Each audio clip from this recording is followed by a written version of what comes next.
বরুণ চক্রবর্তীকে হলো কি ভাই? বরুণ চক্রবর্তীর বোলিং দেখে আমি সত্যি অবাক হয়ে যাচ্ছি। যে বরুণ চক্রবর্তী অনেক দিন পর্যন্ত বিশ্বের টি-20-তে ১ নম্বর বোলার ছিল, সেই বরুণ চক্রবর্তী এক ওভারে ২৫ রান করে দিয়ে দিচ্ছে এবং প্রথম ওভারেই তাকে ব্যাটারগুলো এখন অ্যাটাক করে দিচ্ছে।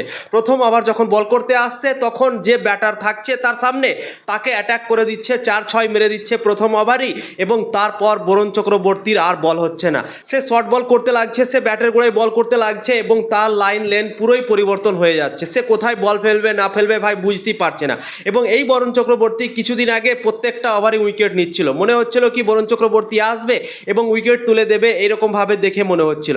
কিন্তু এখন টি-20 বিশ্বকাপ থেকে আমরা দেখতে পাচ্ছি বরুণ চক্রবর্তীর পারফরম্যান্স এরকমই হচ্ছে। টি-20 বিশ্বকাপের প্রথম ম্যাচ থেকে আমরা দেখেছিলাম, তারপর থেকে এখন পর্যন্ত কেকেআরের দল থেকেও দুটো ম্যাচ খেলা হয়ে গিয়েছে বরুণ চক্রবর্তীর এবং বরুণ চক্রবর্তীর ভাই একের পর এক কিন্তু নিচে ডাউন হতে থাকছে তার বোলিং।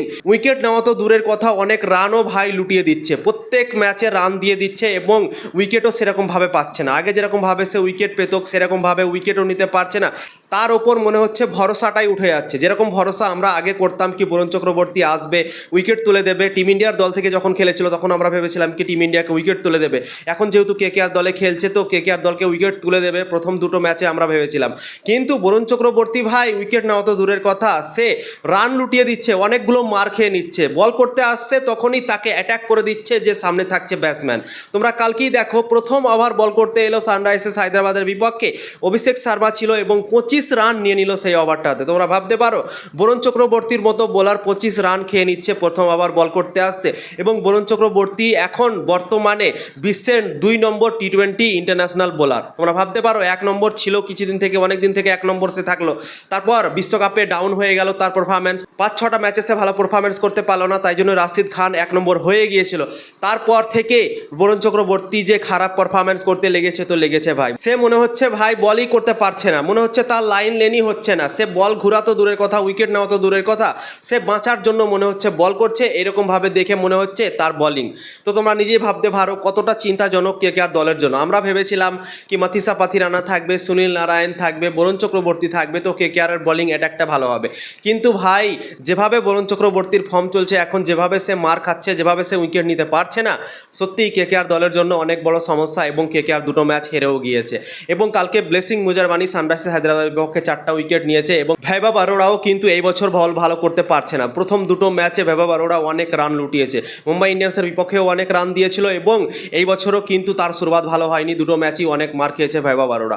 তো ভাবনা চিন্তা করতে হবে কেকেআর দলকে বোলিং লাইনটা শক্তিশালী করার জন্য হয়তো পরিবর্তন করবে কেকেআর দল। বরুণ চক্রবর্তী রিপ্লেসমেন্ট তো কেকেআর দল নিয়ে আসতে পারবে না প্লেইং 11-এ, বরুণ চক্রবর্তীর ওপরই ভরসা রাখতে হবে কেকেআর দলকে, কেননা বরুণ চক্রবর্তী ছাড়া আর কোনো স্কোয়াডে ভালো বোলার নেই। তো তাই জন্য বরুণ চক্রবর্তীর ওপর ভরসা রাখতে হবে এবং কি করে ভালো করা যায় সেটা নিয়ে একটু ডিসকাশন আলোচনা করে তাকে আবার ফিরতে হবে ম্যাচে এবং কামব্যাক করে দেখাতে হবে বন্ধুরা। এছাড়া আর অপশান কিন্তু বরুণ চক্রবর্তীর কাছে নেই, কেকেআর দলের কাছেও নেই বন্ধুরা। তো পেস বোলিংয়ের মধ্যে যেহেতু ভৈভব অরোরা ভালো বল করতে পারছে না, তো ভৈভব অরোরাকে নিয়ে ভাবনা চিন্তা করতে হবে। নবদীপ সাইনি বসে আছে, সৌরভ দুবে বসে আছে পেস বোলারদের মধ্যে, উমরান মালিক বসে আছে। তো এই বোলারদের মধ্যে একজনকে খেলালে আমার মনে হয় বেশি ভালো হবে ভৈভব অরোরার জায়গাতে। ভৈভব অরোরার ফর্ম এই বছর ভালো লাগছে না দেখে আমরা নিজেই দেখতে পাচ্ছি বন্ধুরা। দুটো ম্যাচে এত মার খেয়েছে কি ভাই বলা যাচ্ছে না ভাই, খুবই বাজে বল করছে সে এবং উইকেটও নিতে পারছে না এই বছর। ২০২৫ সালে তো নতুন বলে সে উইকেট পাচ্ছিল, কিন্তু এই বছর ২০২৬ সালে দুটো ম্যাচে উইকেটই নিতে পারেনি ভৈভব অরোরা নতুন বলে। তো তোমরা ভাবতে পারো এই বছর তার চাক্কা চলছে না বন্ধুরা। তো ভাবনা চিন্তা করতে হবে কেকেআর ম্যানেজমেন্টকে। পাঞ্জাব কিংসের সাথে ম্যাচ আছে, তো সেই ম্যাচে কি করা যায়, বোলিং কি করে শক্তিশালী করা যায় সেই জিনিসটাকে নিয়েই ভাই আলোচনা করতে হবে। নাহলে কিন্তু এভাবে চলতে থাকলে কেকেআর দল এগোতে পারবে না বা কোয়ালিফাই করতে পারবে না প্লে অফের জন্য বন্ধুরা। তোমাদের কি মনে হয় কাকে খেলানো উচিত অবশ্যই কমেন্ট করে জানাতে পারো। এবং বরুণ চক্রবর্তীকে নিয়ে খাস একটা কমেন্ট করো তোমরা, কি বরুণ চক্রবর্তী এত সুন্দর বলার ছিল কিন্তু কি হয়েছে তাকে, কেন এরকম খারাপ বল হচ্ছে তার তরফ থেকে? সত্যি ভাই আমিও বুঝতে পারছি না, বা তোমরা যদি বুঝতে পারো তো অবশ্যই কমেন্ট করে জানাতে পারো বন্ধুরা।